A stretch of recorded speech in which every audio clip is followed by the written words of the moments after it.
Hey, what happened this last week up here in North Florida's Jacksonville metro area? Well, home sales in the last 7 days, home sales down, foreclosures up. And then what else went down? Those pending. The houses that were under contract went pending went down. But don't just take my word for it. Where do I get this information? I'm going to show you right now.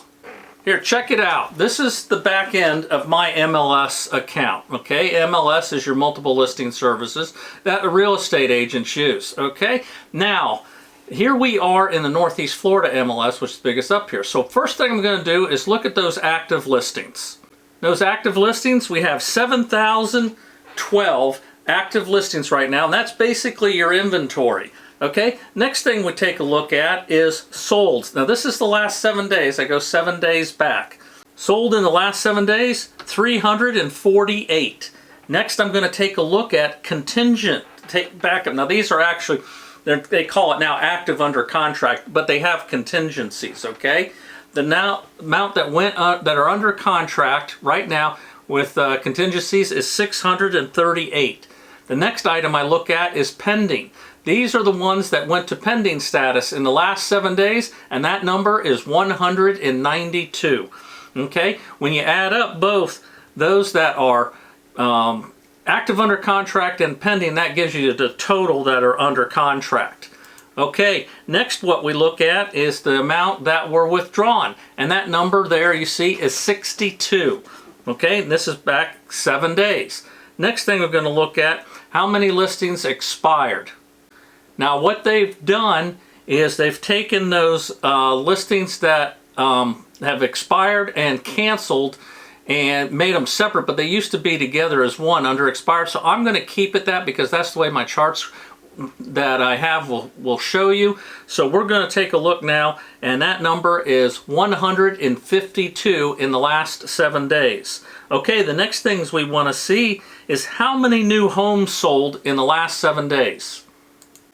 And that number is 114. Okay, next we want to see how many new homes are active, okay? Active listings, okay?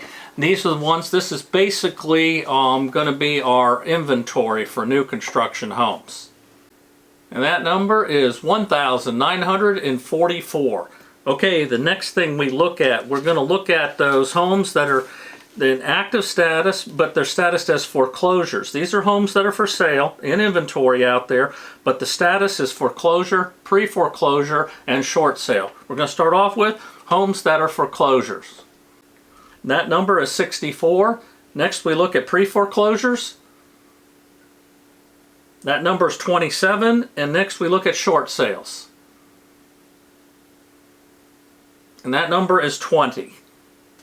Okay, now I take all that data and more from the MLS, I exported it into an Excel file, and when I first export it out of the MLS, it looks like this. But I'm going to clean it up and put it into my own Excel file, which looks like this, which is going to make it easier for you to look at. You see, I'm just a regular guy who happens to be a real estate agent up here in North Florida, so I have access to the MLS and I share it every week. And right now, I've been doing this now since May of 2022, and so I'm in my second season, but this is week 33 of this show Bubble Watch, where I put all this information together for you so that you can watch it, okay? So now let's take a look at, before we get to those charts, because while it's calculating all that, let's take a look and see what those interest rates did this last week. Okay, here we go. We're looking at the 30-year fixed rate, and we see last week we left off at 6.64%, and now it ended at 6.63, which is basically about the same. You see a mixture of arrows up and down. All right, now those FHA rates are generally less than the 30-year fixed. Let's see what those were. Okay, as we look, last week we ended up 6.1 for the FHA, and now we're down to 6.06. Okay, we're knocking on 6's door heavily right now. We did drop below, okay? Now let's take a look at those VA rates. There we are, VA, the same thing, 6.11 last week, 6.07 this week. You know, we got 3 arrows down, that 1 arrow up, and 2 that remained the same. And we are also knocking close on 6's door with these rates too. Okay, as you can see, the rates have been going down, okay? You know, and this is having an effect on people buying, okay? Let's take a look now and see the effect it has. I do this every week. I look at the price per square foot, and this is Jacksonville, okay, where these numbers come from, and these are single family homes. Jacksonville price per square foot, we're going to look at the inventory, we're going to look at the median price, and then also days on the market. Let's do that right now. Here I am, price per square foot, and as you can see, it has plateaued and stayed there, okay, at this 194. All right, that's 1, 2, 3, 4, 5, 6, 7 weeks. It hasn't changed. That is the most that we've seen. Look down here, before that we had 6 weeks, okay? And then when we go 1 year back, you can see you had a few there at 3. Even over here on the other side, earlier this year, we were 1, 2, 3, 4, 5. Okay, look at 3 years and see that dip there. It didn't go to this peak. We thought it might start heading towards that peak, but it just stopped and kind of leveled off, okay? So is this where it's stopping? Okay, what's going to happen? Well, that's why we have to follow this every week. All right, next let's look at the inventory. All right, here in the inventory, you see the inventory is showing that it's going up slightly each week. So we're seeing more houses on the market. Let's look back at 1 year to see how that looked. And up here at the top, when we had a lot of inventory there, that was the beginning of the year. And man, things just started smoking. People were in a buying frenzy again, and that's when the inventory was dropping. But now we're seeing this going up as the buying is slowed down. When we look 3 years back and we see that big dip, of course here is the 2021 mess. All right, next let's look at the median price. Okay, the median price does continue to fall, as you can see here on this slope. Now, again, I mentioned this last week. Look at this, okay, it says median price $343, but when it was at the peak, $348, okay? Even down here at this lower level, $338, okay? The difference between $338, you know, and here and $343 isn't much, and even from there, it shows it on the graph, but let me ask you, seriously, is that much going to make a difference in you? In your payments and your purchasing power? If right now it's $343, but when it was at its peak it was $348, I don't think so, but it does show the trend going down. All right, next we're going to look at days on the market. That days on the market continues to rise, and that also goes along with, you know, less people buying homes, okay? When the people were in a frenzy to buy, as you see here in the beginning of this year, that days on the market was dropping and dropping till it was going crazy, and then as the selling and buying slowed down, those days on the market went up. We'll look at that 1 year out so you can see that graph, and then also the 3 years out. And over here, when it was really at its peak there, was right there at the beginning of this year. All right, now what everyone wants to get to is we're going to get to that chart, my charts, and so let's start off with that main chart. Now I do have to mention this because every week I bring new people into this show. So you see in the yellow stripes, okay, over here we're week 33, that's what we're looking at now, that's our current week, and the other yellow stripes are the previous week, so it makes it easy for you to compare and follow along with what the trend is, what's been happening. Okay, as we can see, and then right next to it in the white, week 33, that was last year, okay, at this time, and the numbers. And then Y is the year-over-year percentage difference. Okay, look at this, actives. 7,012. We are down. Even though that other chart showed that inventory was going up, okay, now that was just Jacksonville itself. Remember, this here is Northeast Florida MLS, so it takes in, you know, the Jacksonville metro area, okay? So, and we see that inventory these last few weeks has been dropping, okay? Will it have an effect on prices and the buying? Who knows? That's what we're going to watch and see. All right, sold in 1 week, 348, down, okay? We're down, I mean, even below week 30, 31, 32, okay? That's quite a drop. Okay, last year at this time when things were really bad, I mean, there was 409 sales at this time, so it was better. All right, these contingent taking backups, it's 638. These are the people that went under contract. Okay, that number rose some. More people went under contract, but the amount that actually went pending fell. So pending sales did go down. Pending's the next step to closing, and I'll tell you this, just because it's pending doesn't mean it's going to close, and a lot of people do pull out, especially in new construction during the pending phase. Okay, total under contract 830. As you can see, that number is down, okay, from the last few weeks. All right, next, expired. These are people whose listings has expired, 152. So, and that also takes into the people that have canceled, which was a small amount. Okay, and those are no longer listed for sale.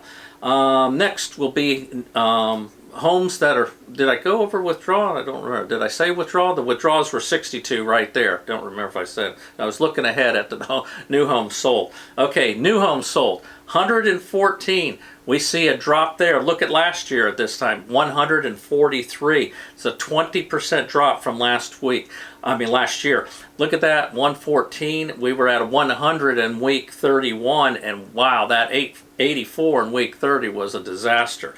All right, total homes active that are new homes that are active are 1,944, so the inventory is up a little bit. All right, now we look at below here in the orange, okay?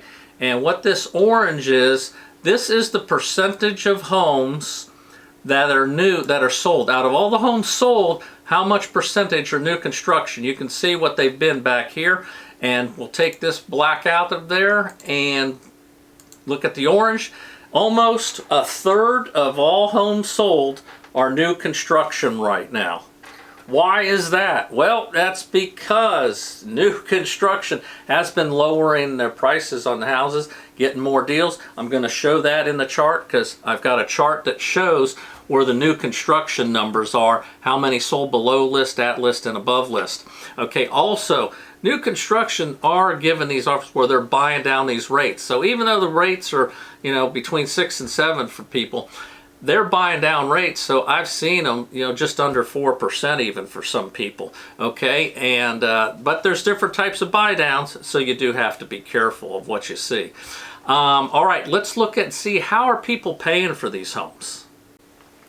All right, here we are with, you look at the week 33 of how people paid for this. Cash, 27%. That number is down, okay? Less people paying cash. What really jumped is conventional at 46%, okay? That's pretty good. Look past here. I don't even see when we see a 46. Let's look back. Of course, my charts go back quite a ways. And that's what's good about having this Excel spreadsheet here. I see a 45 there, 44 and all that. There's a 46 in week 49 of season 1. All right, yeah, that's what's nice about the way I keep this is every week I add to this chart the same thing so these numbers don't change. FHA, 15%, same as last week. 11% VA dropped a little, and VA dropped a little bit, and then the conventional, pick that up, and 1% is others. And something that's interesting about this other that I noticed, it included in there, a lot of times that's like private financing, owner financing, stuff like that. This time I saw a couple of them. One there was one of these rehab loans. They threw it under there. There was one rehab loan. Now those can go under FHA usually, but they do keep it separate, so that's part of the 1%. And then the other one was an assumable where somebody assumed somebody's mortgage. And yes, there are assumable mortgages out there, okay? People think they went away, but they didn't. They are work to get it to do it. The banks, I don't think, really want to do it, but they are there. You have to look for it, and it does take some effort to get it done. All right, and as you saw when I moved this chart all the way back, Okay, I just want to mention, I says, this Excel spreadsheet is downloadable to people who are subscribed to my weekly newsletter, and all you do is just send me an email request that you want to be put on the weekly newsletter, that it comes out every Tuesday, and you can download the Excel spreadsheet as you see that I'm using in this show. And also you can download the MLS sheets for the houses of the week that I'm going to show you later. All right, next let's look at those foreclosure numbers. All right. Foreclosures 64, that is a jump. Pre-foreclosures 27, that went down actually from last week. Short sales went down, but the total is 111 because of that foreclosure jump. I said we've got to watch this. For the longest time there hasn't been a lot of activity, but check it out. And while we're talking about foreclosures, I found a headline that is disturbing. Check this out. Thousands of veterans face foreclosure and it's not their fault. The VA could help. All right, let's look into this. All right, right here, they're talking about one person this article is about, but it has to do with thousands of people in the same situation. It says there, as you can see, they were told that they could skip 6 months of payments, and once they got back on their feet could start paying again. The couple says they were told they wouldn't owe the missed payments in a big lump sum. Okay, this was the forbearance thing that was going on, a lot of it during COVID. But believe it or not, there is some forbearance even after the COVID stuff ended, okay? Banks will still do it. But this is the big thing. Right here, that is, the missed payments would be moved to the back end of their loan term so they could just start making their normal mortgage payments again. But that's not how it worked out. As you see right here, many people had 2 or 3% interest rate loans, they said. Well, what happened is they went and did a loan modification on some people and brought it up to 7.5%. All right, I'm not going to read the whole article here. Again, this article, in my newsletter, I got a link to it that takes you right to it, the whole thing. But the people were told that these loans would, that the missed payments and the forbearance would go at the end of the loan, so they just start paying again. And that was quite a bit if you were in forbearance for a year, okay? But there were different types of forbearance. I talked about this in previous videos, way back. Okay, now some depends on the agreement you have. Okay, it can be where you got to pay everything back at the end of that forbearance, or you can pay partial payments at the end of that forbearance, or you can put them at the end of the loan. What was happening was these veterans found out that FHA and then others that were with Fannie Mae and Freddie Mac were putting them at the end of the loans, but the VA was not, okay? And this put all of a sudden these veterans were getting these foreclosure letters, okay? This is a disaster. They're trying to fix it now. The problem is some people have already gone into foreclosure and all, and they may not have any relief from it. This is a bunch of crap, and we'll have to see how this plays out, because they're saying, the VA saying it could take like 3 to 4 months to get this thing, working with this new plan. All right, let's go back to those charts. Okay, the next one I look at here I look at the percentage of homes that sold at 500,000 and above, and that's 500,000, okay? Homes that sold under list, homes that sold at list and above list. So as we can see, it jumped up a little more of people that are buying homes at 500,000 and above. The amount of homes that sold under list has increased also from last week, 74%, but it was there the week before. Homes that sold at list, 15%, dropped a little bit, but still about the same. And homes that sold above list dropped down to 11% from last week. Okay, now the next thing I do, I sit there and I look at, I'll break down the homes in different categories. All right, here I look at the homes that sold 500 and above, there we are, 31%. The homes that sold in the 400 range, 14%. Homes that sold in the 300 range, 26%. Homes that sold in the 200 range, 17%. And the homes that sold below 200,000, 12%. And you can compare that. I just started doing this in week 31, so we're tracking that. I just wanted to see for grins if there was anything changing, you know, with as the market changes, the percentage of homes that are sold at a certain price range, are they going to change? And right now we've seen them pretty much hold, except for that home in the 200 range that has dropped, and we did see the increase there in 500,000 and above, okay, in this week here in particular. So we'll keep a track of that. All right, next let's look at the new construction. Okay, new homes. Here we go. New homes where 63% sold under list, 19% of homes sold at list, and 18% of the homes sold above list. Okay, so the majority of new homes have sold below their list or asking price. Okay, so and wait till you see tonight's houses of the week. Both of them are new construction, one below, one above, and you know, the difference between the two, I mean, it's like day and night. It's unbelievable. All right, now what I do is, that has been the Northeast Florida MLS, all these stats we're looking at. Now what I do is I go into what is called MLS Advantage. Okay, this MLS Advantage, what it does, it takes in these 9 counties, as you can see on this map here, that are in the Jacksonville metro area. Now there's all these other little MLS boards, and so all those other boards, you know, cross-sell over here, and then we cross-sell there too. So we get a big picture of Northeast Florida to see how many have sold. Then I go into the MLS Advantage. What I also do when I go into MLS Advantage is I break it down by these 9 counties. I put it in a chart for you, which we're going to look at the chart after we see how many that we sold. And I break it down by counties, because a lot of people are interested in maybe just St. Johns County or Clay County to see what happened. Jacksonville is Duval County for the most part. All right, let's go into MLS Advantage. Okay, here I am in the MLS Advantage count. And then down here, as you can see, I'm in the 9 counties: Baker, Union, Bradford, Clay, Nassau, Duval, St. Johns, Flagler, and Putnam. So next we do is hit that search button. All right, we've got 447 properties that were sold, okay, in these 9 counties when we look at MLS Advantage.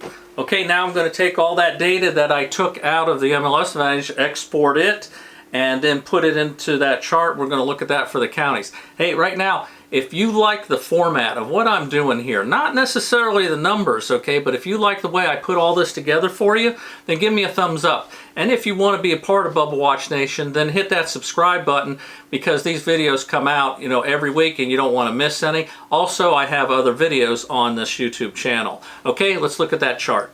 Okay, here we are, week 33. We see Baker County zip, Union zip, okay, Bradford 3, Clay had 39. And Nassau had 38, Duval 150, St. John's 137, Flagler 65, Putnam 15, for a total of 447.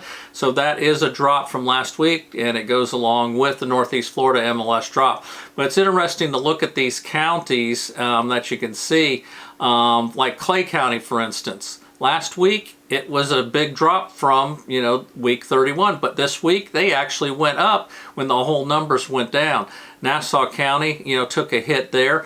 Duval County with Jacksonville actually went up, okay, from last week. St. Johns County, about the same, just up 1. Flagler County did take a hit. They were the superstar last week, shooting up at 117, and then Putnam County held its own there with 15.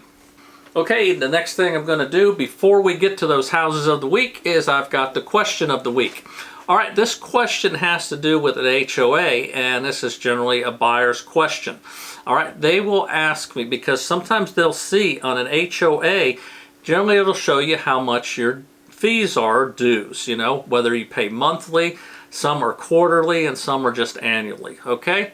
So sometimes you will see that it's a voluntary HOA, okay? Voluntary means there's not mandatory dues, okay, but there is still an HOA.